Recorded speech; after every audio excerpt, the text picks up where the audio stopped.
दोस्तों, आज आपको एक धार्मिक प्रसंग सुनाऊंगा। ब्रह्मा विष्णु महेश तीनों में से कौन है बड़ा? कृपया चैनल को लाइक शेयर सब्सक्राइब करें और बेल आइकन को जरूर दबा दें। कृपया अंत तक बने रहें।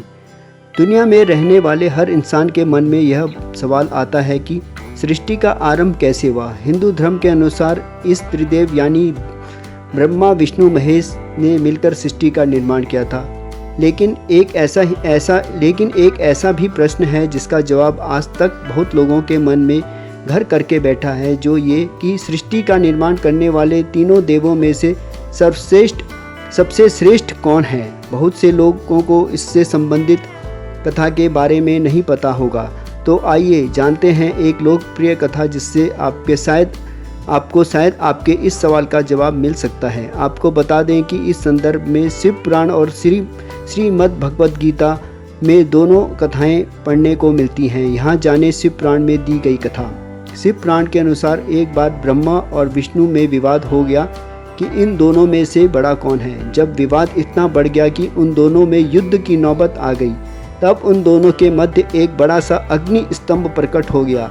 अब उन दोनों ने यह निश्चय किया कि जो भी पहले इस अग्नि स्तंभ के अंत को पा लेगा वही श्रेष्ठ है।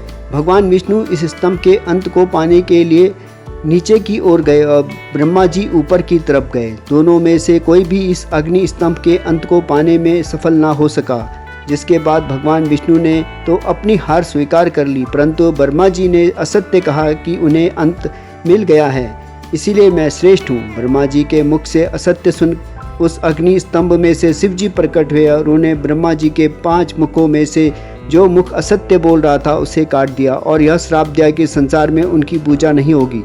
भगवान विष्णु से प्रसन्न होकर उन्हें ही सबसे बड़े होने और श्रेष्ठ होने का वरदान दिया। भगवान के 3 स्वरूप बताए गए हैं। ये हैं ब्रह्मा विष्णु और महेश। ब्रह्मा जी ने इस सृष्टि की रचना की, विष्णु जी पालन कर रहे हैं और महेश यानी शिव जी सृष्टि का संहार करते हैं। विष्णु का शाब्दिक अर्थ है जो सभी में व्याप्त हो, वही विष्णु है। प्रचलित कथा के अनुसार महर्षि भृगु जानना चाहते थे कि तीनों देवों में श्रेष्ठ कौन है। इसके लिए वे सबसे पहले शिव जी के पास गए। उस समय शिव जी माता सती के साथ थे। सभी रुद्र गणों ने ऋषि को शिव जी से मिलने से रोक दिया। इसके बाद भृगु ब्रह्मा जी के पास पहुंचे। उस समय ब्रह्मा जी सभी देवताओं के साथ दरबार में थे। भृगु वहां पहुंचे तो ब्रह्मा जी ने उनका स्वागत नहीं किया, तो वे वहां से क्रोधित होकर विष्णु लोक जाने के लिए चल दिए। जब भृगु विष्णु लोक पहुंचे तब विष्णु जी सो रहे थे। भृगु ने इसे अपना अपमान समझा और क्रोध से विष्णु की छाती पर पैर मार दिया। इस प्रकार जगाए जाने पर भी विष्णु ने धैर्य रखा और क्षमा मांगते हुए कहा कि महर्षि, आपको चोट तो नहीं लगी? मैं बड़ा कठोर हृदय हूँ। उन्होंने महर्षि के पैर पकड़ लिए और सहलाने लगे। विष्णु की इस महानता से प्रसन्न होकर महर्षि भृगु ने उन्हें देवों में श्रेष्ठ घोषित किया। जानकारी अच्छी लगी तो चैनल को लाइक शेयर सब्सक्राइब। मुकेश 114 कहानी वाला। धन्यवाद।